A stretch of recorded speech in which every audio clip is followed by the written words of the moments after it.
Assalamualaikum warahmatullahi wabarakatuh. Hai teman-teman, di sini kami dari kelompok 3 analisis laporan keuangan yang bakal ngebahas mengenai analisis laporan operasional. Sebelum ke pembahasan, pasti pada kepo nih siapa aja sih anggota dari kelompok 3? Oke, yang pertama yaitu saya sendiri, Muhammad Rizal Sidik. Yang kedua yaitu Rizar Prihaningsih. Yang ketiga yaitu Rizka Maula Agustin. Yang keempat yaitu Sapitri. Dan yang terakhir yaitu Silvi Fitria. Oke, daripada penasaran, yuk kita lanjut ke pembahasan. Let's check this out. Assalamualaikum warahmatullahi wabarakatuh. Nama saya Rizka Maula Agustin. Saya di sini selaku pemateri pertama akan menjelaskan mengenai laporan operasional. Yang paling utama yang akan saya jelaskan yaitu mengenai pengertian dari laporan operasional. Laporan operasional adalah salah satu unsur laporan keuangan yang menyajikan ikhtisar sumber daya ekonomi yang menambah ekuitas dan penggunaannya yang dikelola oleh pemerintah pusat atau daerah untuk kegiatan penyelenggaraan pemerintahan dalam satu periode pelaporan. Selanjutnya di sini ada manfaat dari laporan operasional. Manfaat laporan operasional yakni menyediakan informasi mengenai seluruh kegiatan operasional keuangan entitas pelaporan yang tercerminkan dalam pendapatan laporan operasional, beban, dan surplus atau defisit operasional dari suatu entitas pelaporan yang penyajiannya disandingkan dengan periode sebelumnya. Nah, manfaat laporan operasional dapat berkurang jika laporan tersebut tidak tersedia tepat pada waktunya. Faktor-faktor seperti kompleksitas operasi pemerintah tidak dapat dijadikan pembenaran atas ketidakmampuan entitas pelaporan untuk menyajikan laporan keuangan tepat waktu. Materi selanjutnya yaitu penggunaan laporan membutuhkan laporan operasional dalam mengevaluasi pendapatan laporan operasional dan beban untuk menjalankan suatu unit atau seluruh entitas pemerintahan. Sehingga laporan operasional menyediakan informasi yang pertama mengenai besarnya beban yang harus ditanggung oleh pemerintah untuk menjalankan pelayanan. Yang kedua, informasi mengenai operasi keuangan secara menyeluruh yang berguna dalam mengevaluasi kinerja pemerintah dalam hal efisiensi, efektivitas, dan kehematan perolehan dan penggunaan sumber daya ekonomi. Yang ketiga, informasi yang berguna dalam memprediksi pendapatan laporan operasional yang akan diterima untuk mendanai kegiatan pemerintah pusat dan daerah dalam periode mendatang dengan cara menyajikan laporan secara komparatif. Dan yang terakhir, laporan operasional menyediakan informasi mengenai penurunan ekuitas bila defisit operasional dan peningkatan ekuitas bila surplus operasional. Materi selanjutnya mengenai periode pelaporan. Periode pelaporan pada laporan operasional disajikan sekurang-kurangnya sekali dalam 1 tahun. Nah, dalam situasi tertentu, apabila tanggal laporan suatu entitas berubah dan laporan operasional tahunan disajikan dengan suatu periode yang lebih pendek dari 1 tahun, entitas harus mengungkapkan informasi sebagai berikut. Yang pertama, alasan penggunaan periode pelaporan tidak 1 tahun. Nah, di sini suatu entitas menjelaskan hal-hal apa saja yang dapat dijadikan alasan penggunaan periode pelaporan tidak genap 1 tahun. Dan yang kedua, fakta bahwa jumlah-jumlah komparatif dalam laporan operasional dan catatan-catatan terkait tidak dapat diperbandingkan. Struktur dan isi laporan operasional. Struktur dan isi laporan operasional mencakup pos-pos sebagai berikut. Pertama, pendapatan laporan operasional. Pendapatan laporan operasional adalah hak pemerintah daerah yang diakui sebagai penambah ekuitas dalam periode tahun anggaran yang bersangkutan dan tidak perlu dibayar kembali. Kedua, beban. Beban adalah kewajiban pemerintah yang diakui sebagai pengurang nilai kekayaan bersih. Ketiga, surplus atau defisit kegiatan operasional. Surplus dari kegiatan operasional adalah selisih lebih antara pendapatan dan beban selama satu periode pelaporan. Sedangkan defisit dari kegiatan operasional adalah selisih kurang antara pendapatan dan beban selama satu periode pelaporan. Keempat, surplus atau defisit kegiatan non-operasional. yang termasuk dari pendapatan atau beban dari kegiatan non-operasional antara lain surplus atau defisit penjualan aset non-lancar, surplus atau defisit penyelesaian kewajiban jangka panjang, dan surplus atau defisit dari kegiatan non-operasional lainnya. Kelima, surplus atau defisit sebelum pos luar biasa. Surplus atau defisit sebelum pos luar biasa adalah penjumlahan selisih lebih atau kurang antara surplus dan defisit kegiatan operasional, kegiatan non-operasional, dan kejadian luar biasa. Keenam, pos luar biasa. Pos luar biasa disajikan terpisah dari pos-pos lainnya dalam laporan operasional dan disajikan sesudah surplus atau defisit sebelum pos luar biasa. Pos luar biasa memuat kejadian luar biasa yang mempunyai karakteristik sebagai berikut. Pertama, kejadian yang tidak dapat diramalkan terjadi pada awal tahun anggaran. Kedua, tidak diharapkan terjadi berulang-ulang. Dan ketiga, kejadian di luar kendali entitas pemerintah.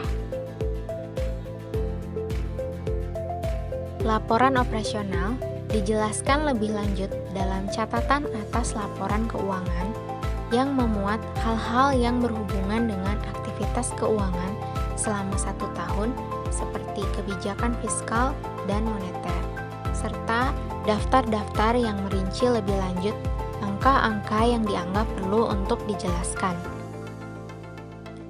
Dalam laporan operasional harus diidentifikasikan secara jelas dan jika dianggap perlu, diulang pada setiap halaman laporan.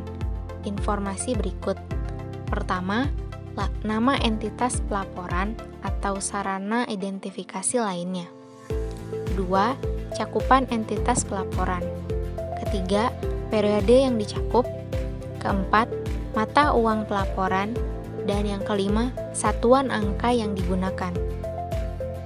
Entitas pelaporan menyajikan pendapatan laporan operasional yang diklasifikasikan menurut sumber pendapatan, di mana rincian lebih lanjut sumber pendapatan disajikan pada catatan atas laporan keuangan.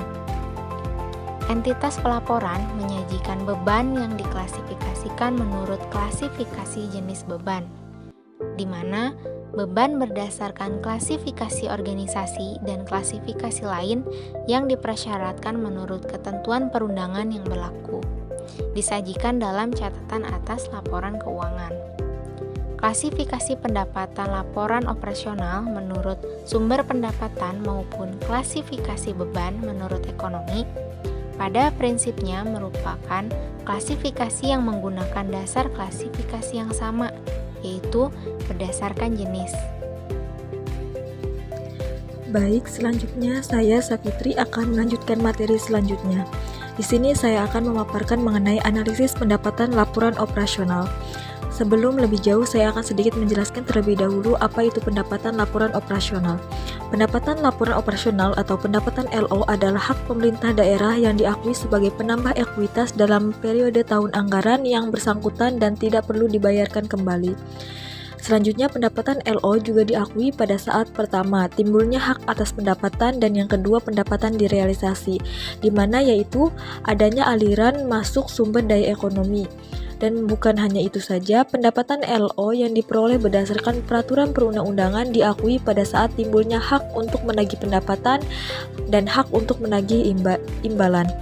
Dan pendapatan LO juga diakui pada saat direalisasi adalah hak yang telah diterima oleh pemerintah tanpa terlebih dahulu adanya penagihan. Dengan memperhatikan sumber sifat prosedur penerimaan pendapatan, maka pengakuan pendapatan dapat diklasifikasikan ke dalam beberapa alternatif. Yang pertama yaitu pengakuan pendapatan ketika pendapatan didahului dengan adanya penetapan terlebih dahulu, di mana dalam penetapan tersebut terdapat jumlah uang yang harus diserahkan kepada pemerintah daerah. Pendapatan ini diakui ketika dokumen penetapan tersebut telah disahkan sebelumnya. Yang kedua yaitu pengakuan pendapatan terkait pendapatan pajak yang didahului dengan penghitungan sendiri oleh wajib pajak atau self-assessment dan dilanjutkan dengan pembayaran oleh wajib pajak berdasarkan perhitungan tersebut. Selanjutnya dilakukan pemeriksaan terhadap nilai pajak Yang dibayar apakah sudah sesuai, kurang, atau lebih bayar untuk kemudian dilakukan penetapan.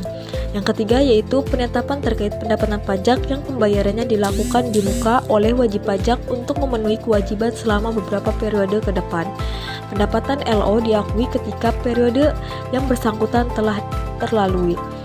Kemudian yang terakhir yaitu pengakuan pendapatan adalah pendapatan yang tidak perlu ada penetapan terlebih dahulu. Untuk penetapan ini, maka pengakuan pendapatan LO pada saat pembayaran telah diterima oleh pemerintah daerah. Yang selanjutnya yaitu ada klasifikasi pendapatan LO. Pendapatan diklasifikasikan berdasarkan sumbernya. Secara garis besar ada 3 kelompok pendapatan daerah, yaitu pendapatan asli daerah atau PAD, pendapatan transfer, dan lain-lain pendapatan daerah yang sah, seperti yang bisa dilihat pada tabel berikut ini. Dalam tabel ini sudah jelas bahwa 3 kelompok pendapatan daerah. Yang pertama terdapat pendapatan asli daerah, di mana pendapatan asli daerah ini juga terbagi menjadi pajak daerah, retribusi daerah, hasil pengelolaan kekayaan daerah yang dipisahkan, lain-lain pendapatan yang sah. Yang kedua yaitu ada pendapatan dana perimbangan atau pendapatan transfer, di mana dalam pendapatan dana perimbangan atau pendapatan transfer terdapat bagi hasil dana alokasi umum, dana alokasi khusus, pendapatan transfer pemerintah pusat, pendapatan transfer pemerintah lainnya, pendapatan transfer pemerintah daerah lainnya, dan bantuan keuangan. Yang ketiga yaitu ada lain-lain pendapatan daerah yang sah, di mana dalam lain-lain pendapatan daerah yang sah ini terdapat pendapatan hibah, dana darurat, dan pendapatan lainnya. Selanjutnya, saya Silvi Fitria akan menjelaskan mengenai analisis beban. Beban adalah penurunan manfaat ekonomi atau potensi jasa dalam periode perapolan yang menurunkan ekuitas, yang dapat berupa pengeluaran atau konsumsi aset atau timbulnya kewajiban. Beban pun diartikan sebagai kewajiban pemerintah yang diakui sebagai pengurang nilai kekayaan bersih. Beban diklasifikasikan menjadi 3 bagian. Yang pertama, klasifikasi ekonomi untuk pemerintah daerah, yang terdiri dari beban pegawai, beban barang, beban bunga, beban subsidi, beban hibah, beban bantuan sosial, beban penyusutan aset tetap atau amortisasi, beban transfer, dan beban tak terduga. Yang kedua, klasifikasi beban berdasarkan organisasi, di mana klasifikasi ini berdasarkan unit organisasi pengguna anggaran. Dan yang ketiga, klasifikasi berdasarkan Pernyataan Standar Akuntansi Pemerintah Nomor 12 tentang Laporan Operasional, di mana beban ini hanya diklasifikasikan menurut klasifikasi ekonomi, yang pada prinsipnya mengelompokkan berdasarkan jenis beban. Masih menurut Pernyataan Standar Akuntansi Pemerintah Nomor 12 tentang Akuntansi Beban dalam Peraturan Pemerintah Nomor 71 Tahun 2010, beban ini diakui pada saat yang pertama timbulnya kewajiban, yaitu saat terjadinya peralihan hak dari pihak lain ke pemerintah tanpa diikuti keluarnya kas dari kas umum daerah. Contohnya tagihan rekening telepon dan rekening listrik.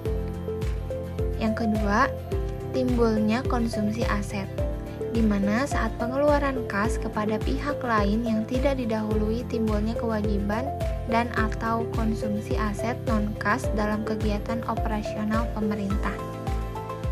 Yang ketiga, terjadinya penurunan manfaat ekonomi atau potensi jasa terjadinya pada saat penurunan nilai aset sehubungan dengan penggunaan aset bersangkutan atau berlalunya waktu.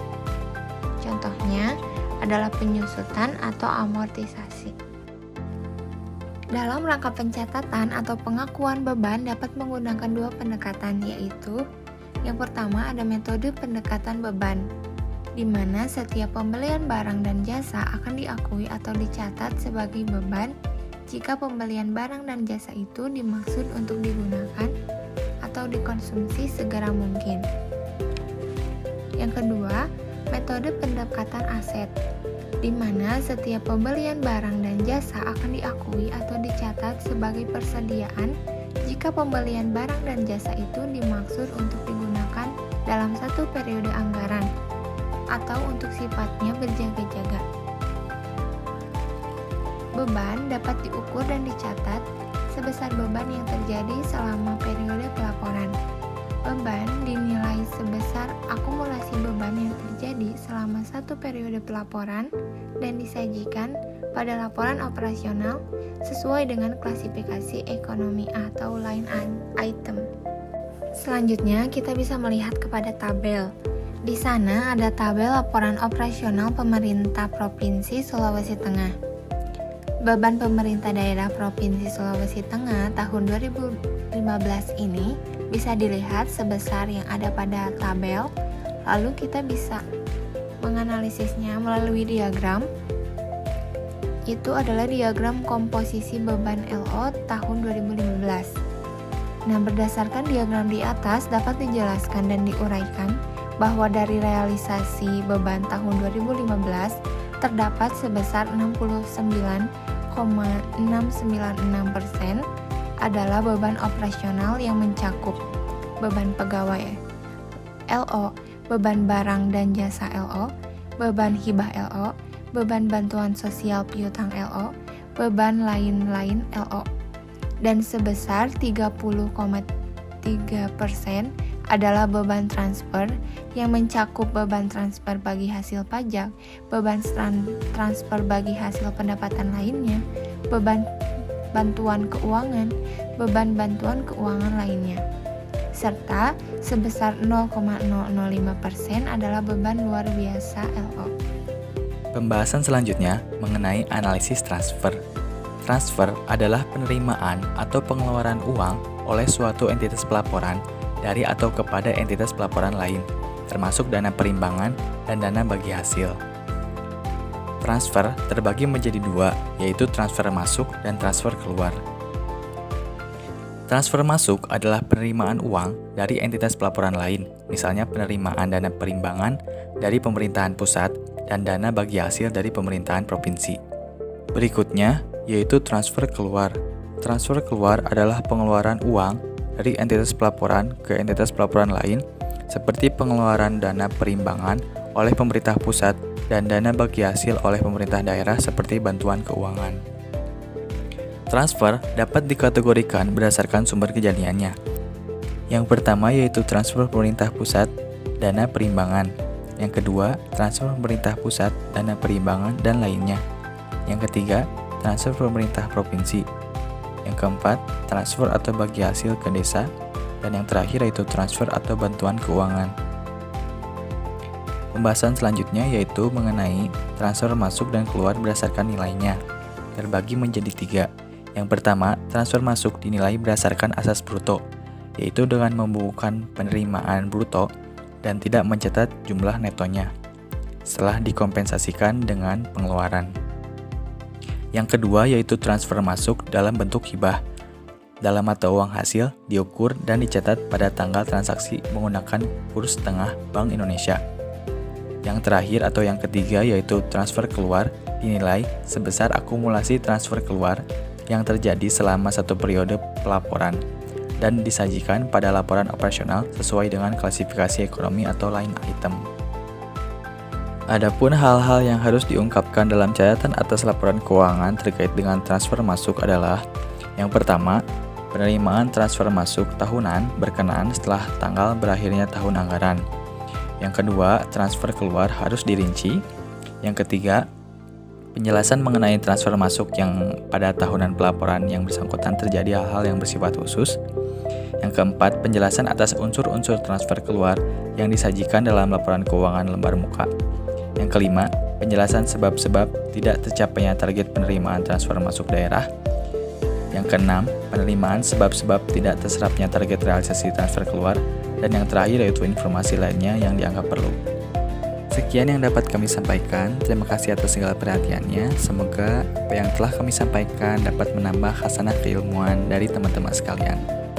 Wabillahi taufik wal hidayah. Wassalamualaikum warahmatullahi wabarakatuh.